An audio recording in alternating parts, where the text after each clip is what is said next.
Hi friends, இன்றைக்கி பார்த்திங்கன்னா நம்ம மைசூர் பருப்பு இருக்குது பார்த்திங்களா, அதில் நம்ம ஒரு ரைஸுக்கு தொட்டுக்கிற சாம்பார் வைக்க போகிறோம். இது ரொம்ப சிம்பிள் மெத்தடு தான். இது பார்த்திங்கன்னா ஜஸ்ட்டு ஒரு 5 மினிட்ஸ் மட்டும் இதை நான் ஊற வச்சு எடுத்துக்கிட்டேன். இதில் மைசூர் பருப்பு ஆட் பண்ணிக்கிட்டு, அப்புறம் சால்ட் ஆட் பண்ணியிருக்கேன், ஆனியன், டொமேட்டோ, க்ரீன் சில்லி, அப்புறம் சாம்பார் பவுடருக்குள்ள குழம்பு மிளகாய்த்தூள் அது ஆட் பண்ணியிருக்கேன். அப்புறம் இட்லி சாம்பார் பொடின்னு ஒன்று வீட்டில் நான் அரைப்பேன், அதையும் இதில் ஆட் பண்ணியிருக்கேன். தென் பார்த்தீங்கன்னா ஒரு கட்டி பெருங்காயம் ஆட் பண்ணியிருக்கேன். இது எல்லாத்தையும் ஆட் பண்ணிவிட்டு சால்ட்லேருந்து எல்லாத்தையும் போட்டுருங்க. போட்டுட்டு நம்ம டக்குன்னு இதில் வாட்டரை ஆட் பண்ணி நம்ம குக்கரில் வைக்க போகிறோம். இது 1 பாட் மைசூர் சாம்பார் இன் குக்கர், அந்த மெத்தட் தான் பண்ண போகிறோம். நம்ம ஈஸியாக டக்குன்னு பண்ணிடலாம். நம்ம தனியாக இது பண்ணிக்கலாம் தேவையில்லை. தனியாக பருப்பை வேக வச்சுக்கிட்டு அப்புறம் வதக்கிக்கிட்டு அப்புறம் பவுடர் போட்டு கொதிக்க வச்சுட்டு அதெல்லாம் செய்ய தேவையில்லை. டக்குன்னு நம்ம தண்ணியை ஊற்றி நல்லா இதை க்ளோஸ் பண்ணி நம்ம ஒரு 4-5 விசில் போட்டு எடுத்துக்கலாம். எடுத்துகிட்டு வரும்போது பார்த்திங்கன்னா நம்ம ஃபைனலாக இதில் நெய்யில் தான் தாளித்து கொட்ட போகிறோம். கொட்டினோம்னா டேஸ்ட்டு வேறு லெவலில் இருக்கும். இது பார்த்திங்கன்னா காய்கறி வீட்டில் எதுவுமே இல்லாதப்போ தான் நம்ம இந்த மெத்தட் ஃபாலோ பண்ண முடியும். அதுக்குன்னு நீங்கள் முருங்கைக்காய், மாங்காய், கத்திரிக்காய், முள்ளங்கி, சவ் எல்லா காயும் போட்டுட்டு இதை மாதிரி நம்ம பவுடர்லாம் போட்டு விசில் விடக்கூடாது. சிம்பிளாக பண்ணுறதுக்கு காய்கறி இல்லாதப்போ ஒரு பருப்பு சாம்பார் அது குக்கர்லேயே சிம்பிளாக வைக்கிறதுக்கான பிளான் தான் இது. இதை நான் செஞ்சு காட்டுறேன். இப்போ நம்ம இதில் வாட்டர் ஆட் பண்ணிப்போம். இங்கே பாருங்கள், இப்போ இதில் நான் தேவையான அளவு வாட்டர் ஆட் பண்ணிக்கிறேன். இது நான் வாட்டர் ஸ்டோர் பண்ணி வைக்கிற மாதிரி ஒரு கண்டெய்னர் கிளாஸில் வாங்கியிருந்தேன். தேவையான அளவு வாட்டர் ஃபில் பண்ணியாச்சு. இப்போ நம்ம இதை க்ளோஸ் பண்ணி வச்சிடலாம்.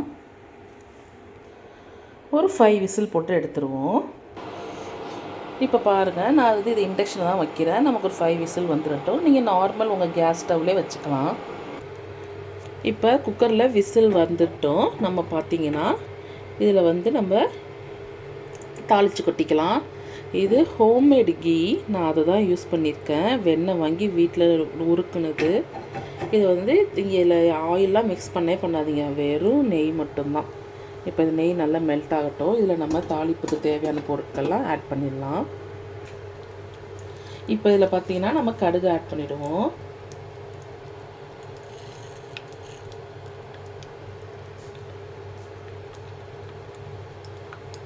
கடுகு நல்லா பொரிஞ்சு வெடித்து வரட்டும். தென் ஆஸ் யூஷுவல் தான் ஜீரகம்,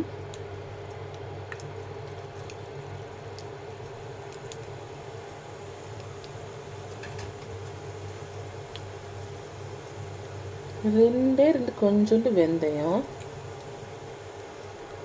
நல்லா பொரியட்டும். நல்லா பொரிஞ்சு வர்றப்ப பெருங்காயத்தூள் கொஞ்சம் சேர்த்துப்போம். ஆல்ரெடி நான் சாம்பாரில் சேர்த்துருக்கேன் கட்டி பெருங்காயம். இப்போ தூள் பெருங்காயம் சேர்த்துப்போம். இப்போ நல்லா பொரிஞ்சு வந்துட்டு பாருங்கள். இப்போ இந்த ஸ்டேஜில் நம்ம இதில் கருவேப்பிலை அப்புறம் காஞ்ச மிளகாய் சேர்த்துக்கலாம். அவ்வளோதான், தாளிப்பு கொடுத்தாச்சு. இப்போ நம்ம இதை சாம்பாரில் கொட்டிடலாம். இங்கே பாருங்கள், சாம்பார் இந்த அளவுக்கு நமக்கு நல்லா மசிஞ்சு ரெடி ஆகிட்டு. இப்போ நம்ம இதில் எதுவுமே ஆட் பண்ண வேண்டாம். நான் புளியெலாம் சேர்க்கவே மாட்டேன். மோஸ்ட்லி நான் புளியை ரெடியூஸ் பண்ணிட்டு தான் வரேன். ஈவன் சாம்பார் ரசத்துக்கு கூட புளி சேர்க்க மாட்டேன். ரசத்துக்கு பார்த்திங்கன்னா இந்த நெல்லிக்காய் இருக்குல்ல, அதை சேர்த்துருவேன். இல்லைன்னா ரொம்ப புளிப்பாக ஒரு 2-3 தக்காளி சேர்த்துருவேன். இப்போ இதோட முடிஞ்சிடுச்சு. நம்ம எப்படி தாளிச்சு வச்சுருந்தோம் பார்த்திங்களா, அதை இதில் கொட்டிடலாம். இப்போ பாருங்கள், இப்படி தாளிச்ச இருக்குமே அதை நம்ம இதில் கொட்டிடுவோம். அவ்வளோதான். இப்போ இதில் ஃபைனலாக பார்த்திங்கன்னா நம்ம இதில் கொத்தமல்லி இலைகளை தூவிடலாம். அவ்வளோதான், போட்டுட்டு நல்லா மிக்ஸ் பண்ணிடலாம். இங்கே பாருங்கள், பையன் எனக்காக ஹெல்ப் பண்ணிகிட்ருக்கான். டேஸ்ட் எப்படி இருக்குது பார்த்து சொல்லுங்கள். ஹாட்டாக இருக்குது. Careful, it's too hot. Say very good. அவ்வளோதான் ஃப்ரெண்ட்ஸ். இதை மாதிரி நீங்கள் சிம்பிளாக ஈஸியாக வச்சு முடிச்சிடலாம். தேங்க்ஸ் ஃபார் வாட்சிங். பாய்.